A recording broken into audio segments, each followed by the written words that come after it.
everybody, it is me, Demetra K, and I am sitting here with Donovan Hart. Don't pump no Kool-Aid. Sadiq. We changed his name, y'all. Okay? And so this is the second edition of Don't Believe the Hype, where we ask you to go beneath the surface of the things that you've been told or things that you're reading to find out if it's true for yourself, because they will always put in, I said they in quotations for those of you guys on the podcast, because they will always put out narratives that they want you to believe, but that's not necessarily true. So research for yourself. All right. And so as those of you guys on the podcast and on YouTube, you see that the title is, Are Your Children Potential Prey? So what does that mean? So in the wake of all the RKelly scandal, not to, keep talking about RKelly, and even Michael Jackson, even though he was not guilty, and I believe that Michael Jackson wasn't guilty, there's been a lot of talk about the children involved, the children or the young women or whoever, and the young men too, involved in these cases. And it's like almost in every situation, these children were almost like handed off to these people. Let's say like in the Michael Jackson situation, most of the people who complained about being sexually abused by Michael Jackson's parents were complicit in it, exactly. Oh yeah, my child, oh yeah, go take him and go be this, that, and the other. Oh sure, you can spend a night at your house and we'll just, this, that, and the other. And so, and a lot of those parents too have already heard the allegations, and I strongly say allegations against Michael Jackson, but yet they were more than happy. I mean, you think about it too, not saying that this is something I would have done, but Michael Jackson, the end-all, be-all of the world, and not just pop, the king of pop, but just icon in every way you can think of. And so your child has an opportunity to go spend time with him at Neverland, And with so, me there. right, well, but a lot of parents just trust it. Again, I'm not saying he did it. I don't believe Michael Jackson was a child molester, but, for the sake of the conversation, a lot of parents are like, hey, yeah, great, go hang out with him. Even the rap group that's suing him or that has sued him and lost, the Quo, and that's making a documentary about him, his parents were like, hey, yeah, sure, why not? Go hang out or whatever. And in the RKelly situation, for those of you guys who are, as I always say, live under a rock and aren't familiar with it, RKelly has been going through the stuff for the last 2 weeks or so because there was a documentary released from Lifetime, the Lifetime channel, a 6-part documentary where they interviewed not only his alleged victims, but just different people who knew him, whether it was his managers and different celebrities and music artists that work with him, to basically form a consensus to say that he was a predator or is a predator. Do I think RKelly is a predator? Yes. I'll just go ahead and put that out there because I don't want somebody to think I'm defending him. Do I think he's a predator? Yes. But as I said a minute ago, there's a lot of those situations where the girls were just handed off. I didn't watch the documentary, but I did read a lot of the articles and things where one set of parents was at a concert and I don't know if RKelly pointed her out or somehow they got back there because she, I guess, was an aspiring singer. And this was well after the Aaliyah thing and the case with the 14-year-old, and they handed their daughter off to him. And so now she's one of the girls that is alleged, well, from their end, because the girl is saying, I'm not being kept here against my will. I want to be here. So she's one of the girls that's with him now. Call your mama, girl. Do something. Call your people. Let them know you're okay. Well, they did a well check, not once, but it sounds like twice. Once in Georgia when they first broke about a year or so ago. And then recently, I think they were in Chicago, the police did a welfare check, is what you call it. And they, both of the girls said, we're here because we want to be. Right. They're adults. They're of age, right? Yeah, they didn't see any signs of abuse or any of that kind of stuff. So, hey, and even if they did have bruises, hell, if I like that, I mean, who are you to tell me not to? But the girl should at least contact your family and know you're okay. Just yeah, make a call. Drop a dime. So do I think there's some sort of a Svengali complex there? Yes. For those of you guys who don't know who that is, that's a guy who's able to, how can I say this? He has his way mentally over young girls or women to where it's like, oh no, everything is great. right, Yeah, even though it's not. I used to do it all the time. Or what they call the Stockholm syndrome. Yeah. I'm trying to get your sister to well, you need to brush up on that whole thing. But so where they pretty much sympathize with their captors, that's the Stockholm syndrome. And the Svengali is a guy who's he's a little bit more dangerous than, what do you call it? Rico Suave or Iceberg Slim. He's probably a pimp. Yeah. So they're about the same long as a pimp. So anyway, not to belabor the point, I just wanted you guys to get the gist of where I'm going from. So a lot of times parents have put their children in the harm of a predator. Okay, so, go ahead. Real quick, because it's like you said, okay, your daughter's an aspiring, you want to do everything to help your child, and here's RKelly, who's worked with some of the top artists in the industry. Michael Jackson. Big hits. You name it. Yeah, you've heard of the Aaliyah thing, but you're saying, well, he was found innocent, or what's the worst that can happen? He's not stupid enough to put himself in that situation again. Yeah, go ahead, he'll produce you and stuff like that, and next thing you know... Or maybe you just didn't care. You didn't care because, listen, as I said before, and I'll say this again, I don't care if anybody gets mad, but it's the truth.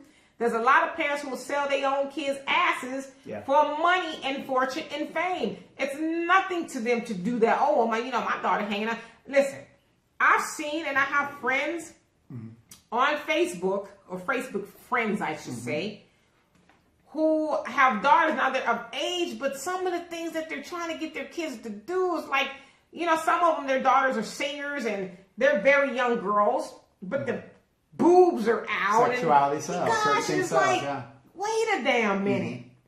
But the minute your child gets around somebody like that and then you can't get them away from it, it's like, well, what part are you going to own of that? Yeah, that's true. You wanted to sell your daughter, her sell her off. To me, that's the only best way I can see it. For what? Right. For bragging rights? Well, they do say that the girl that was in the RKelly, the infamous RKelly tape, is still with RKelly. Really? She's like the main girl that teaches the newer girls that come and her father still plays guitar on RKelly tracks. So what's really going on here? What's really going on? And so, how do you keep your children from being prey of a predator? Well, for one, and let's take it away from celebrities for a minute. As we said too, we know of people we know of a lot of people who have either been a victim to somebody who was a predator, or we've even heard of people who are predators. And so a lot of times, and now this is where I'm going to speak to the mothers first. A lot of times mothers will meet a guy, and just because you're screwing the dude, that doesn't make him okay. And a lot of times, this is a man you just met. And not only did you just meet him, you done moved him into the house. Absolutely. He's around your young girls, and hell, even your boys. Because I've talked to men who have been sexually abused by their mom's boyfriends. Because... like I said, you're screwing the dude. That don't make him okay. Yeah, it's funny that you say that because when my mom married my stepdad, I didn't know where this guy came from. They were just getting married. Boom. Right. Because my mom had dated. Now, I heard this later. Yeah. But I never saw a dude. My mom would never bring me. So basically what you're saying, for lack of better words, she didn't bring Jimbo that she met up at the juke joint into the house. She didn't bring nobody to the house unless she was ready to marry the guy or whatever, which is what happened. Because I was like, who? What? And then he spent time with us a little bit. And then, Yeah, but that's what I'm saying. But a lot of times, and I'm not speaking to all moms. I'm speaking to, the moms I'm speaking about, that just bring them up into the house. It's like, stop. It's like bringing a stray dog home. And I'm not trying to liken a man to a stray dog, but it's essentially no better because you don't know anything about this dude. Yeah, funny thing, I was watching Paternity Court, doing some research for the show. And in the show, a man and his best friend and his girl. So he had met the girl. Within 2 weeks, they moved in together, and he moves him in with him and his boy. She has an affair with his boy. He thinks the child is his. 2 years later, she wants to fess up. Now it's 4 years later. Now they're on paternity court. Come to find out, the child isn't his friend or his. Well, damn. And she's like, but that's another story. But my point is, these women that are meeting guys and then within months moving in with them with their child. Hell, not even months sometimes. Yeah. Sometimes it's weeks. Right. Yeah. Hell, sometimes it's days. Right. And so that's the first thing. Stop bringing in or everybody around your children. And we've talked about this a lot. Stop bringing anybody around your child because just because he, blowing your back out, that don't mean that he's a good dude. And what in your mind will possess you to leave your child with a dude you just met? Mm-hmm. Oh, baby, don't worry about it. I'm going to the store. Go ahead and keep on watching TV. Can you watch the kids for me? Because, a lot of times people would think that's an extreme scenario that I'm making up. I knew a guy who his mom did that. His mom met this dude, didn't know him very long, and he's probably 8. Mom literally goes to the store, wasn't that far, goes to the store, and when she comes back, she noticed that he was different. And so he said right away she put 2 and 2 together that this man did something to my child. Did she whip his ass? Yes, he said she did. But that doesn't undo the fact that while you're at the store, this man made your son give him oral sex. Oral sex as an 8-year-old little boy. Now, I imagine in a million years, his mom didn't think that this was going to happen. Now, maybe she had a little girl. Maybe she'd have been a little bit more leery. But she never in a million years thought she was just going to go to the store, grab whatever she was grabbing, and come back and then have it to learn that this dude who not only is she sleeping with has stuck his member in her, and I'm being graphic for a reason, stuck his member in her son's mouth and finished. I mean, you know what I'm saying? Yeah. She never in a million years, but it's like, at some point in time, we got to start becoming cognizant of the role that we play in what happens to our children. There is no man walking planet Earth that's all of that you should feel comfortable with leaving your child with, other than his father. And like you said with your mom, that took a process. It wasn't like she just was, kicking her heels up at the club and then she was like, well, shit, yeah, I got a spot. Come on in. I didn't think my mom dated at all. Yeah, but so that's one way. Stop bringing any and everybody around. Like these people, especially now, and I don't even know, I hate to keep saying that, especially nowadays, because I don't think much has changed. Yeah, has morals and society gotten a lot looser? Yes. Absolutely. I just think with the heightened, I think social media has heightened our awareness to things that have always been going on. We're just not hearing about it around the neighborhood like we used to. We're seeing it on Facebook. I mean, I've been on Facebook and seen people out there, the predator. Oh, when I was a child, my Uncle John. And I'm like, well, golly. So we're just learning about these things now, but these people that you're just not meeting should be battle tested. Sure.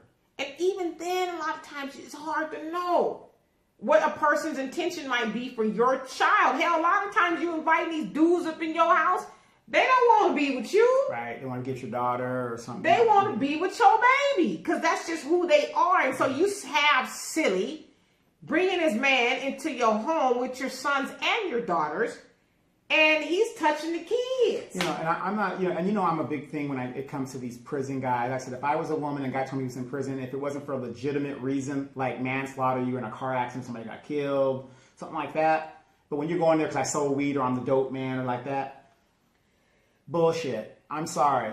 You've been in there for 7, 12, 8 years. You're living the prison life and you want to come home and I got kids in here? Absolutely not. I mean, at some point in time, you just got to say, you know what? That's probably some good D. You probably you're going to snatch my edges out. Oh my God, it's going to be so good. But if you got kids, you're going to have to, fan off your stuff, cool out. And say, ice cubes down there. Yeah, say, you know what? In another life, maybe if I was single and the kids was out the house, I can entertain that. And listen, I'm not even saying you're a bad person. As we talked about in the last show, we talked about redemption. I'm not even saying you're not worthy of redemption. I just can't be the one to redeem you right now.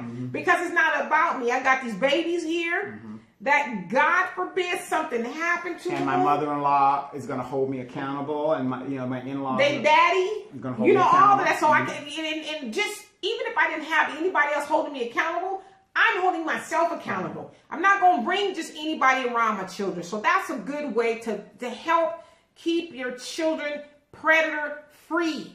There you go. Don't be the one to open the door to the predator, okay? Don't you be the watch guard at the door and say, not on my watch.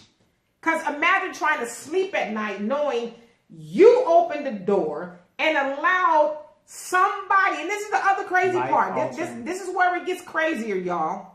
A lot of times it ain't that stranger.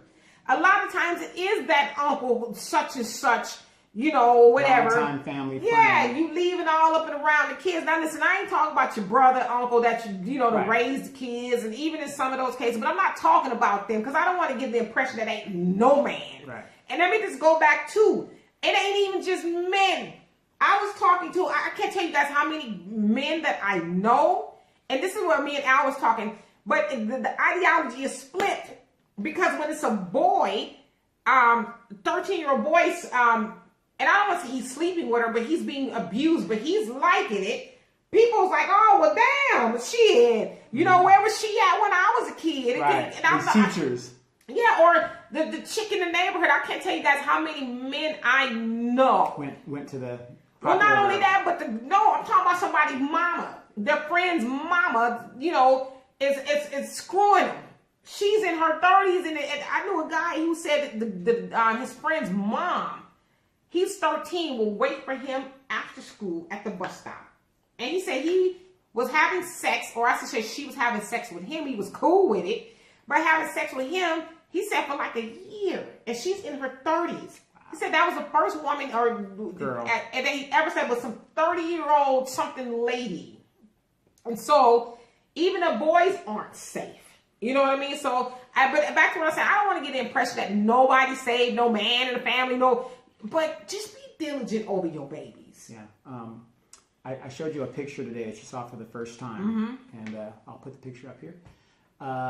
Give us your take on that. I think that's something that we got to think about, because maybe a lot of these young mothers aren't aware of what they're doing and how they're portraying bullshit. That's some bullshit. Now, you know, I said I was gonna stop cussing, but it is what it is today. That's some bullshit. So for those of you guys on the podcast, the picture is of a young, the mom, I would say probably is in her young 20s. Maybe 22. Young, yeah, 21. at the most. Yeah. And she's scantily dressed, if you will, but the baby has even less on. This little girl's probably about 3. She has on extreme booty shorts and a bra top, thigh-high socks, and jewelry. The baby's probably 3. And as you can see, well, you guys can't see on the podcast, but she's at a function. It looks like a picnic or something. Picnic or a you can see concert. other women, or let's say even adults that are in this picture, and nobody thought to snatch her up and say, I'm sorry. You need to put some clothes on this baby, especially up and around us. It's no way what you do with your baby outside of our presence is on you, but there's no way in hell we're going to allow you to parade this innocent baby around dressed like that. These men running around here. Right. And so that's the other part of it. And so you're, in a way, because you don't know who's looking at your 3-year-old baby dressed that way, getting aroused or getting some sort of feelings he ain't supposed to be getting about your child. And then that child ends up around somebody like that. Listen, I'm not saying to dress away a woman or a child is dressed gives permission for a man to do something for her. But if a man, or let's say even a woman, because there's been women who have abused other little girls, if they have a propensity to do those things, that's just like a green light to them. You know what I mean? And so don't help the predators get a hold of your children, or I would be just horrified if I knew a grown man or woman was looking at my baby that way. It would do things to me. I would probably try to kill them. But then at some other point in time, I have to ask myself, well, what role am I playing in this? Am I helping give these people ideas about my baby they shouldn't be getting? And so, at some point in time, as people in society, especially within our community, we got to grow some balls. And I know I'm speaking a little bit loosely today, so forgive me. I'll be back on my square next week. But I just get infuriated when I think about these things. We got to grow some balls eventually. And because back in the day, they said it takes a village to raise a child. And we don't have a village anymore to where people will say, ma'am, little girl, you need to put some clothes on this child. Otherwise, I'm calling CPS. I'm going to call somebody to put some sense into your head. And also, where is your mom, the child's grandma, and then potentially the great grandma, somebody to talk some sense into you? Because I doubt this is the first time you brought this child out in this uniform, outfit, whatever it is. I'm sure you probably dressed your baby that way everywhere else. So where is the elderly women, I'm not saying old, but hell, them too, but the women who are considered elders to you to say, not on my watch. So that's another way. Like, stop grooming your little girls in a fashion to where they look like grown women. And hell, what she had on, even a grown woman would be looked at sideways wearing something like that. Exactly. And then as she grows older, she's going to think that kind of dressing is well, acceptable. It's normal to her. It's normal to her. And so stop grooming your children to be as victims. bait. Yeah, bait. That's the way I look at it, as bait. And again, I don't want nobody to come on here and say, well, a woman should be able to dress. Well, yeah, she should be able to. I should be able to run her outside, butthole naked, and not expect to be raped. That is my expectation. I have a right to that expectation. But the point that I'm making is, I can't guarantee that everybody outside on that side of the door is not going to do something to me. Right. I can guarantee that I should have the right to do that, but I can't guarantee everybody walking around with some sense outside. So don't help the predators out. At some point in time, and I'm assuming the little girl's father's not. I'm just going to make that assumption. The father's not in her life. But at some point in time, mothers, we got to just say no to the fashion. I don't know what the whole story behind that picture is. But at some point in time, we have to start saying, let me give this baby a chance. Yes. Because, I had a friend too. This is a little bit off topic, but her daughter, when she was 15, wanted to get her belly button pierced. And she asked me, she goes, you think I should let her do it? I said, well, what's the difference between now at 15 and when she's 18 and she can make that decision on her own? I said, because now she's a child, of course she wants it, but you're her mom for a reason, and that's to be the voice of reason. And say, well, I would that you would, because she didn't want her to do it. But she says, well, she has the body now. That was a reason. Huh? It was a reasoning. She has the body now. I said, well, she's 15, so I don't think her belly button should be exposed. Yeah, what 15-year-old doesn't have the body now? Yeah, but it's like, well, tell her to eat right and exercise. She'll have it when she's 18, when she can make them, even 18. What, is she expecting her daughter to be pregnant by the time she's 16? And you know what the crazy part was? She ended up being pregnant. She was. Wow. So maybe she knew something I didn't know, but I said, well, I don't think too many 15-year-olds should be running around with their midsection just all out like that. But that was years ago. Yeah. Nowadays, that's all you see is belly button. And I'm going to play devil's advocate on your show. Okay. As a man, we have got to start teaching our boys to don't settle for women that dress a certain way if you want to be perceived a certain way as a man. I agree with that. I was having a conversation with Marcus, as a matter of fact, and he was saying that his daughter has a friend who was dressed, I can say naked, for lack of a better word. She didn't have a lot of clothes on. And he said, as a man, he says, well, I understand y'all going to go do whatever you're going to do. He says, however, you can't hang out with my daughter like that. I'm going to need you to put a little bit more clothes on when it comes to hanging out with my daughter. Because, if you dress like that and y'all out walking the street or whatever the kids do, and a grown-ass whoever, come up to you, I don't want him to think my daughter's about that life. Exactly. And so he says, if you want to hang out with my daughter, you need to put more clothes on than that. And he says she did.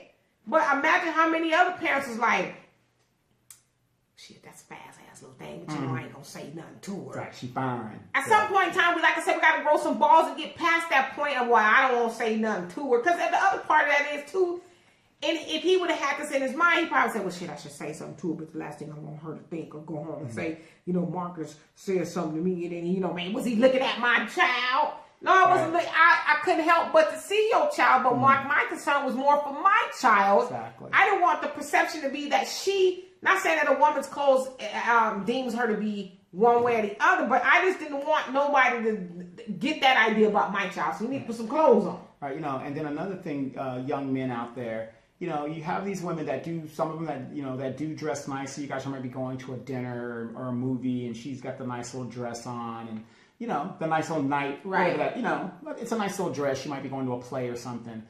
I get tired of seeing these women look so elegantly dressed, and then they're with the guy that looked like he just rolled out of bed. Well, but to flip it around on you, devil's advocate, I mean, don't be one. I mean, unless you into that type of thing. Hell, I mean, but you know, my dad, he said. Okay, wait, I'm gonna cut you off.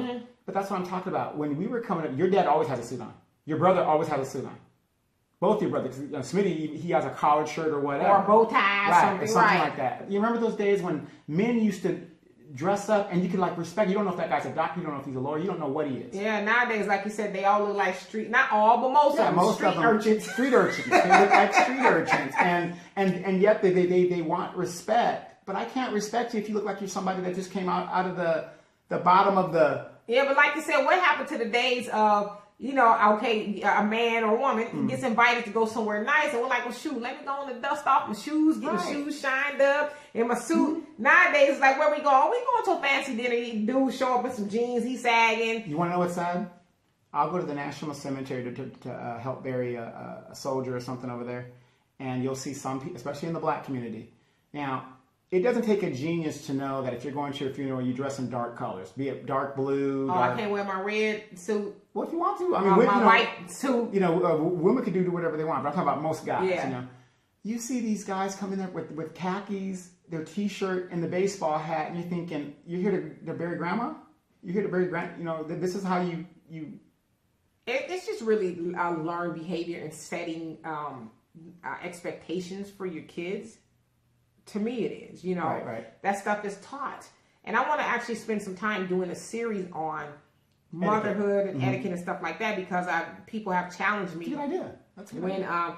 I made the video on how to love a black woman. Yes, I think it's called. The steps. I've had some men say, well, you know, basically you need to talk about good black women, how to be that. And I was like, you know what? I'm going to, because it's only fair, but I mean, that's just stuff that's not taught anymore. Yeah, and I'm going to tell you guys out there that are listening, you young men that are listening, if a woman has a father in her life and, you know, he wants to meet you, you better have a decent set of clothes with a belt around you if you want to impress him.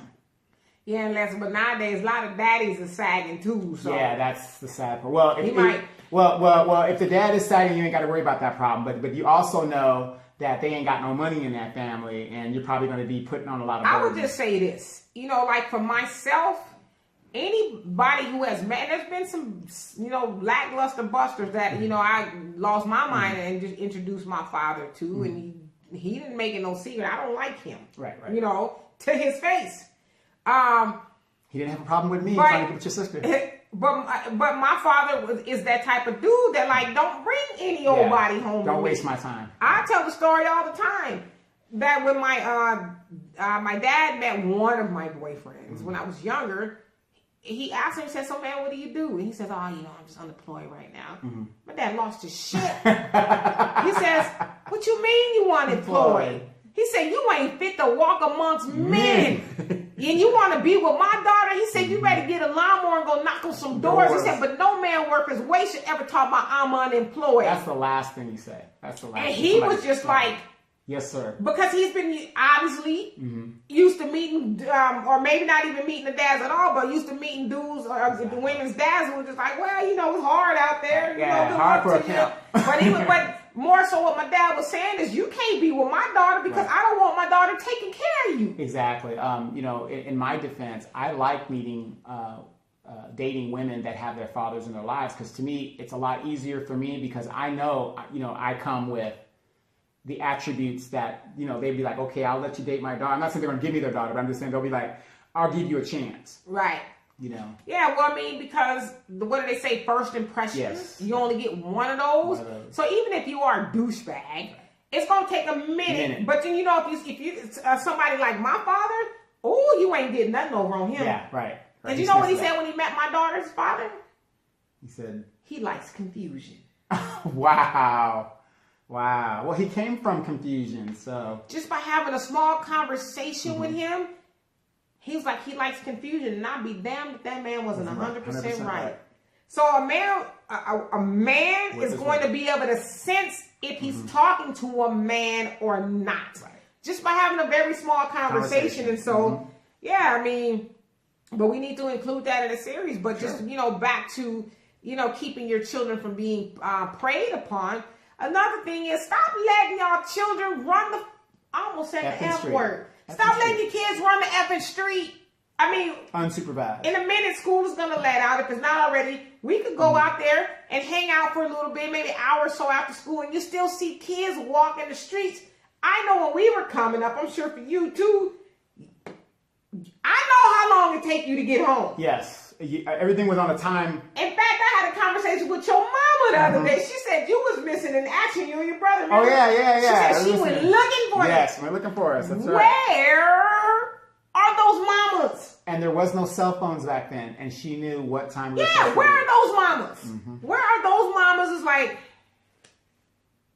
these niggas ain't came into the house yet. Yeah, we were what? Not only did she sure it was hell to pay, because you was somewhere you wasn't supposed to be. Right. We were known back then as latchkey kids. That's when there was no daycare back then, and you know we were old enough to stay home by ourselves, which we're not supposed to, but we were old enough to do it.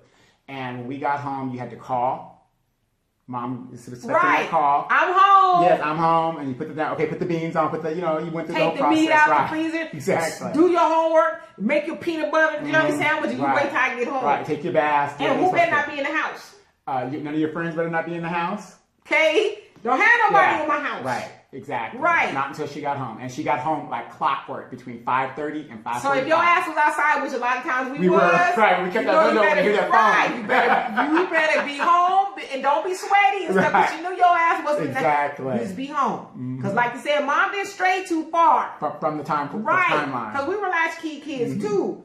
And so it was unfortunate. That's back in the day. The term latchkey kid came in when both parents had to go get a job. Mom wasn't, for whatever reason, wasn't able to stay home with the kids no more. Or we were old enough to where she didn't want to stay home. Yeah, she might have been at the bingo club or somewhere wherever she was at. But yeah, you better be doing so. But the point is, all your chores better be done. To your point, there were no cell phones back then. Hell, do you remember when the answer machine came in? Yes. We didn't even have we remember that when we was like, woo! Yeah. Y'all got an answer machine. And it was this big old tape thing. Yeah, we got one. Oh, hey, we ain't got, we getting it though. You know, mom got it on layaway. It's coming. Right, so we remembered it. So it wasn't even that. So you had to be home. But I see kids walking the streets. And, you know, to kind of take it back to the whole R. Kelly thing, a lot of these girls, from what they say, were just jumping in his car after school. Yep. Where your mama at? Like your mama wasn't expecting you home. Your daddy wasn't like, okay, well, mama was an R. Kelly fan too. Okay, but damn, all of them. I mean, we heard of accounts of lots of girls. Yeah. I don't know how true it is. This is allegation because I wasn't there, and nothing's been proven. But there's been a lot of eyewitnesses that would say he'd come to the high school. He would come to the high school. He graduated 5 years prior. Hell, some 10, 15, years, 20. He would come to the school and get these girls. And so my thing is, okay, he's a predator. I don't think we're going to dispute that. Somebody will, but it's just, come on. He's a predator. So we understand on his end, his motivation for doing it. But what's your excuse as a parent? Your child ain't came in the house on time 2 and 3, 4, 5 hours later. She coming into the house. What's your excuse? Right. Why are you afraid to discipline your child if they're not abiding by your rules? I mean, because parents are scared of their kids. Exactly. But my thing is, because my daughter tell you she walk in here with a little mean self. She'll tell you that I didn't let her walk. She got to walk to home from school, elementary school, once or twice, and we didn't live that far.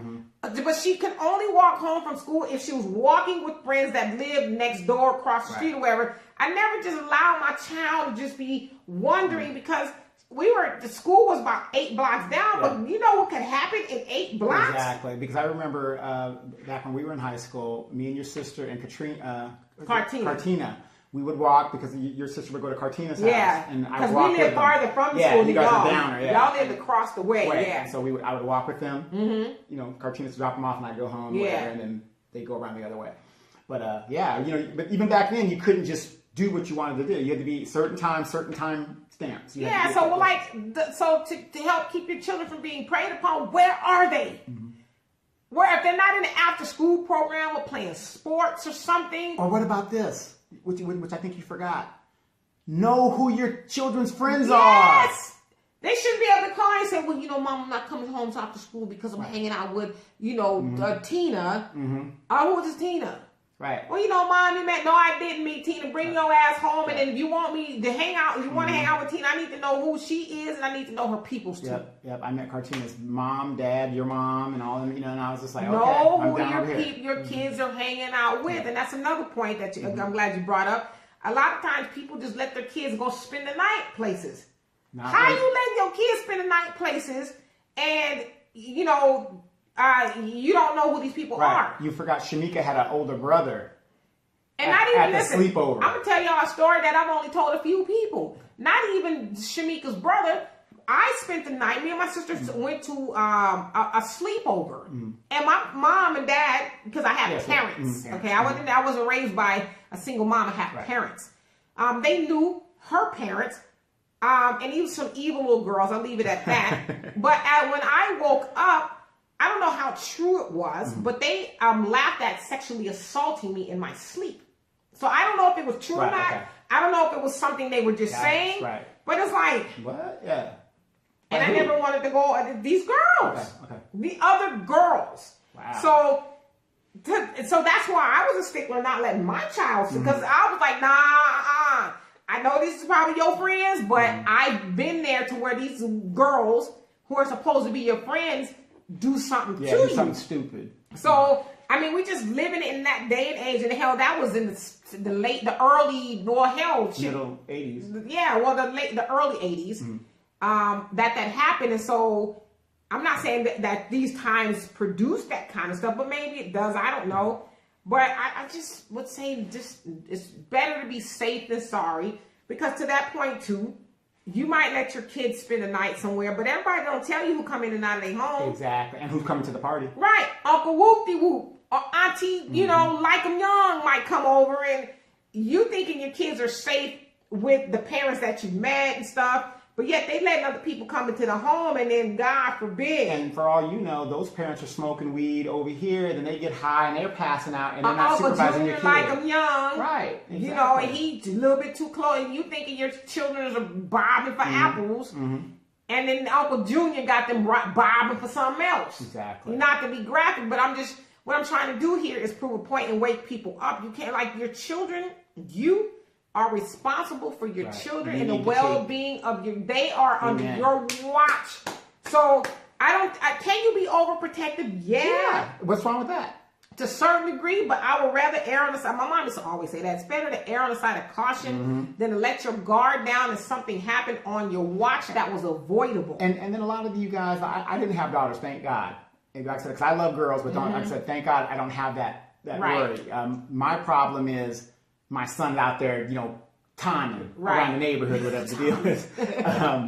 But, you guys that have daughters, you guys know when your daughter's developed or overdeveloped. That should be a concern of yours. And then sit down and be truthful with your daughters. Don't be, putting them in this false narrative where they think nothing's going to happen to them. Anything can happen to anybody. You got to tell them about the big bad wolf that's out there, because the big bad wolf is out there, and it's not your child's fault, and not even just the girls, but there's a lot of boys who are, which is because I try to get into the mind of some people sometimes, and I try to figure out, well, what would make a fully grown ass teacher, and I'm talking about these female teachers, look at your son which is a child, sexually. Sexual. Now, admittedly, some of these little boys, the little boys to me, don't look like little boys. Right. But even still, as a woman, I'm just being transparent with y'all. I've never looked at somebody else's son who is 13, 14, 15. Hell, if you in your 20s, you're still a child to me. Right. I've never looked at no little boy like that and was like, Well,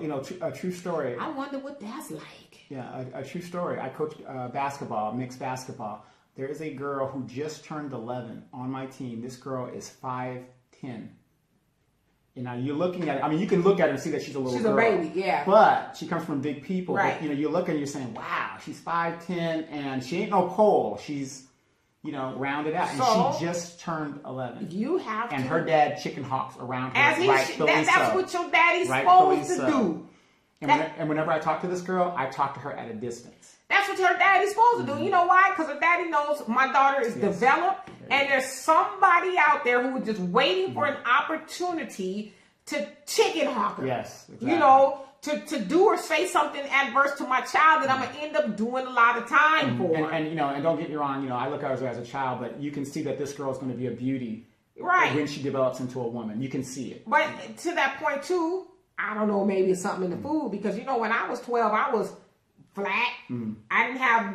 I've always had a little booty. Yeah. But I was a 12-year-old. And ran track. Right, so I was active. You were at a disadvantage. Right, so but when we were 12, we looked 12. 12, right. These girls nowadays, it's like, she's 12?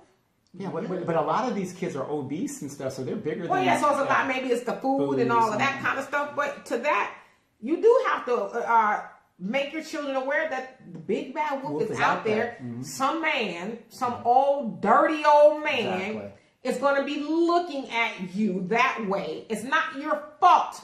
Right. But I just want you to know that individual exists. He is real. And so when he comes up to you, first of all, don't entertain him, and then you run home and get your daddy so daddy can bring that thing and let him know that is my child. And if you ever speak or look at her again, I will make sure you're never able to do that to her or nobody else. Right. Because that's the kind of daddy I am. Exactly. And that's why I didn't give your sister no play in high school, because I didn't want to deal with it. My dad is approaching 75, but he still act like a gangster of 25. Right. Okay? And I don't tell him, Daddy, your gangster's getting a little old there. But to the grave, that's how he will always be about his daughters, and he should. Yep, exactly. Exactly. So that's how we should be about our children, regardless of how old they are, especially when they're young. Don't hand your babies to these predators. To the predators. And I'm not saying like some mamas are here. But basically, that's what they're doing. But don't be the one to open the door and make it pop. I mean, like, you guys, I have stories, not just about myself, but stories upon stories upon stories of people I know who have been abused, by the mama's boyfriend or whatever the case is, the uncle, the auntie. I would say a majority of my lady friends have a story like that. Yeah. A majority of them. I mean, and you know what the crazy part is? Now it's let me know when we have it's becoming evenly spread about with guys. Boys now. Yeah. I mean, I've talked, like I said, I can go on and on about a lot of men who were sexually abused by the mama's boyfriend or whatever. She thinking, he here for me, child. Ooh, Buster blew my back out. But he looking at your son. And you aren't paying any attention to the signs that's going on in your own life. And that's another thing. Oh, I wish we had some more time. How do you not know your child has been sexually abused? Right. How do you not know that? Like, if you give your kids baths, do you not know, or are you just turning a blind eye because it potentially could be your man? Right. Right, exactly. Stories, you guys, horror stories. But anyway, so we're closing here on this show. We're going to try to incorporate, we're going to incorporate giving shout outs to Black businesses who are trying to do their thing. So one of them is a business called Stella and Dot. Shantae Gonzalez, she is an independent distributor of Stella and Dot. She's an independent stylist, rather, where they sell all kind. We'll put a photo and stuff up, but all kind of jewelry, earrings. So ladies, if you like jewelry, and men, you want to buy, Valentine's Day is coming up. You want to buy your woman something, you can go on her website. We're gonna have all that information up, but it's Stella and Dot by Shantae Gonzalez. And like I said, I'll repeat all the stuff to you, but you won't remember. So we'll put it up. So like I said, Valentine's Day is coming. You might want, ladies, do something for yourself. Check her out. Exactly. So we're going to be putting the video up, you guys. I think that's a pertinent thing. I think it's a good idea that we start the series. And, and I think that's going to be really important. And I'm going to do a short video too on it, because a lot of men asked me to do it. So. Absolutely. But you guys check out Demetra K on Sunday. She's on Facebook Live, 3 p.m. Pacific Standard Time. If you guys want to like get into the conversation and refute a lot of stuff that she's saying, that is the time to do it. She's on Facebook Live. Don't forget, check us out on iHeartRadio, Spotify, Spreaker, and we're on Facebook, YouTube, and Google Plus as well. So. Yes. But it's been a great time. Don't forget, this has been Don't Believe the Hype, the Demetra K edition. We will see you guys again next week. Peace.